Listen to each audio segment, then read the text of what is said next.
बिस्मिल्लाहिर्रहमानिर्रहीम, अस्सलामुअलैकुम। 12 न्यूज़ के साथ मैं हूं सना हुसैन। चलते हैं खबरों की जानिब। खबर शामिल करते हैं पीरमहल से। हमारे नुमाइंदा मियां अकराम की रिपोर्ट के मुताबिक पीरमहल नवाही गांव चक नंबर 324 काफे में बुजुर्गों की 70 साल रवायात को बरकरार रखते हुए हर साल की तरह इस साल भी गाँव में 15 से 20 देखें दलिया पकाया गया। पंजाब की इस कदीम सकाफत को जग कहा जाता है। हर साल गंदम की फसल तैयार होकर जब घर पहुंच जाती है तो तमाम लोग अपना हिस्सा डालकर अल्लाह की रजा के लिए दलिया पकाकर लोगों में तकसीम करते हैं।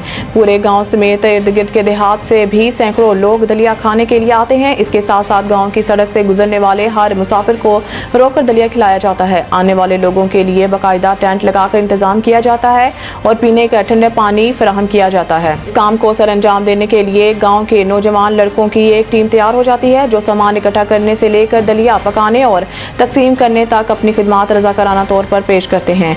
इस टीम को चलाने का सहरा हर साल की तरह फैसल रहमान उर्फ मिट्टू को जाता है और टीम मेंबरान में अलियास, रमज़ान, साद, नदीम, वलीद, रशीद, अहमद की खिदमात भी किसी से कम नहीं।